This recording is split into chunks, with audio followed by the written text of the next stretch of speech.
अच्छा, अब एक स्टेप आगे चलते हैं हम। हमने पिछली वीडियो में देखा कि आप वी लुकअप का फॉर्मूला लगाएंगे और डायनेमिक सेल्स के रेफरेंसेस देंगे तो ये ऑटोमेटिकली खुद ही रिजल्ट शो कर देगा for each and every field. लेकिन अगर मैं यहाँ से डेटा जो मेन वी लुकअप की लुकअप वैल्यू है, अगर मैं वो ही सेल सिलेक्ट करके इसकी वैल्यू ही डिलीट कर देता हूँ तो फॉर्मूले को यहाँ से वैल्यू नहीं मिलेगी। अब जब फॉर्मूले को लुकअप वैल्यू ही नहीं मिलेगी तो फॉर्मूला प्रोसेस नहीं हो पाएगा, जिसकी वजह से ये नॉट अवेलेबल का एरर दे देगा। ये बाय डिफ़ॉल्ट एक एरर है जो कि एक्सेल में प्री प्रोग्राम्ड है, लेकिन अगर चाहें आप तो ये एरर चेंज भी कर सकते हैं, क्योंकि आपको पता है कि अगर कार पार्ट ज़ाहिर है कभी ऐसा हो सकता है कि आपने जो फाइंड करना है वो आपने नहीं लिखा हो। तो ये एरर्स आने का मतलब तो ये है कि जैसे शीट में कोई मसला है या नॉन प्रोफेशनल सी चीज़ लग रही है, हम चाहते हैं प्रॉपर डैशेस आ रही हों, या फिर अगर यहाँ पर ब्लैंक है तो बाकी सब जगह भी ब्लैंक होना चाहिए। तो आप इस एरर को मॉडिफाई भी कर सकते हो। आप ये कह सकते हो कि अगर एरर आए तो बजाय ये एरर देने के मेरी मर्ज़ी का एरर दे। एक्सेल को ये भी बता सकते हैं हम। और मेरी मर्ज़ी क्या है कि नॉट अवेलेबल लिखे आने के बजाय डैश लिखा आ जाए या फिर ब्लैंक या कुछ भी ना लिखा है। तो इस चीज़ को हम फॉर्मूले के थ्रू डिफ़ाइन करेंगे with in a normal formula. इसी फॉर्मूले को मतलब ज़ाहिर है जिस जो सेल को मैंने सेलेक्ट किया उस पर ऑलरेडी एक फार्मूला लगा हुआ है, मैंने इसी फार्मूले में एक नया फार्मूला मिलाना है। ये सेल सिलेक्टेड है, मैं इस सेल के बीच में रख के, बीच में कर्सर रख के, आपने एंड पे नहीं रखना, बीच में रख के आपने डबल क्लिक करना है तो इससे फॉर्मूला खुल जाता है। या फिर आप सेल करके F2 भी दबा सकते हैं। ठीक है, फॉर्मूला खुल गया। अब इस फॉर्मूले पर जब लुकअप वैल्यू ना मिले तो एरर आता है। तो हम क्या करेंगे, इक्वल्स टू के बाद आप यहाँ पर आएंगे और वी लुकअप स्टार्ट होने से पहले इक्वल्स टू के इमीडिएटली बाद हम लिखेंगे इफ़ एरर। और ये सेकंड ऑप्शन है, मैं सेकंड ऑप्शन पे डाउन कर्सर करके गया और टैब दबा दिया।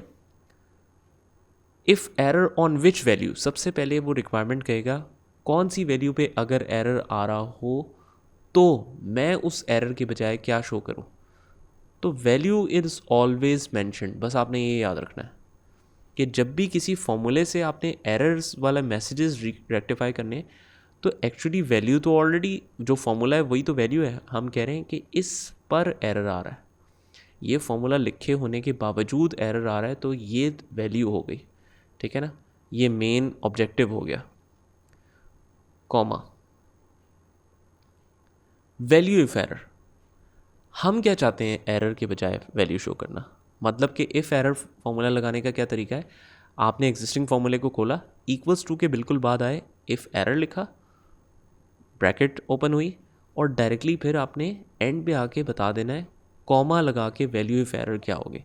इन्वर्टेड कॉमास में हम क्या देंगे, अगर ब्लैंक देना है तो इन्वर्टेड कॉमास ओपन करें साथ ही क्लोज कर दें, इसका मतलब है ब्लैंक।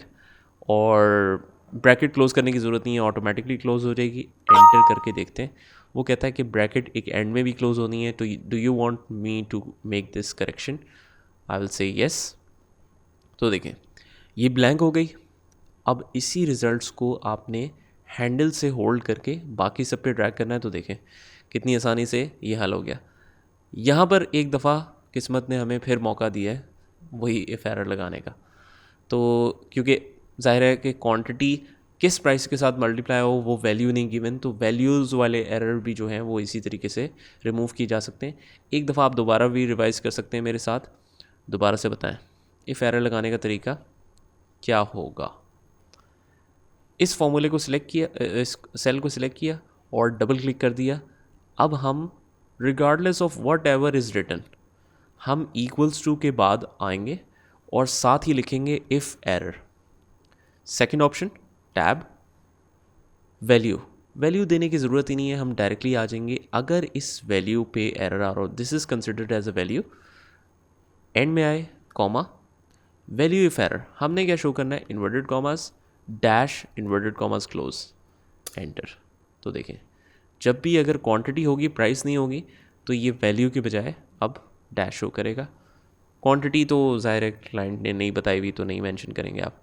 दैट मीन्स कि आप ब्रेक्स लिखेंगे, एंटर करेंगे तो सारी डिटेल्स आ जाएंगी, नहीं लिखेंगे तो कुछ भी नहीं आएगा। तो this is the perfect way to do the things. और ये सारी चीज़ें आपको बार बार करनी पड़ेंगी। मतलब इफ़ एरर का फॉर्मूला तो ऐसे है जिसने आपकी जान ही नहीं छोड़नी। बेशक आप पूरा एक्सेल में इफ़ देन का फॉर्मूला यूज़ करें, वी लुकअप यूज़ करें, वट एवर यू यूज़, ये आपका साथ देना इसका ज़रूरी है।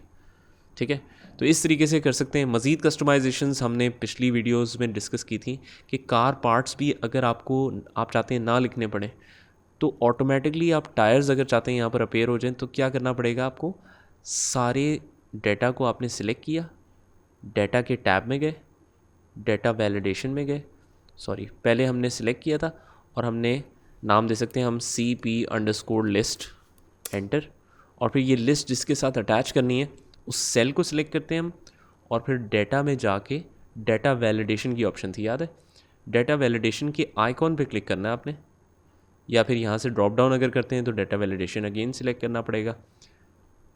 अलाउ, अभी तो यहाँ पर एनी वैल्यू अलाउ है, मतलब जो मर्ज़ी लिखें खुला खाता है। आप यहाँ पर रिस्ट्रिक्ट कर देंगे list, means it will only allow to write the list. इससे दो फ़ायदे होंगे, आप कभी स्पेलिंग मिस्टेक कर ही नहीं सकेंगे, वो एक्सेप्ट ही नहीं करेगा। और दूसरा फ़ायदा क्या है कि आपने लिस्ट में से सिलेक्शन करने की भी ऑप्शन आ जाएगी, मतलब इस सेल के साथ ड्रॉप डाउन आ जाएगा। तो सोर्स अगर हमने सिलेक्ट करनी है तो क्या नाम था उसका, CP_list। Make sure the source that you have mentioned is correct in the spelling. तो ओके किया हमने, देखें ड्रॉप डाउन आ गया, सेल सिलेक्ट किया, ड्रॉप डाउन के साथ आप कोई सा भी नाम सिलेक्ट करके उसके आंसर्स देख सकते हैं। ठीक है, तो इस तरीके से आप अपना काम मज़ीद से मज़ीद आसान तर बनाया जा सकता है इन फंक्शंस को यूज़ करके। Thank you so much.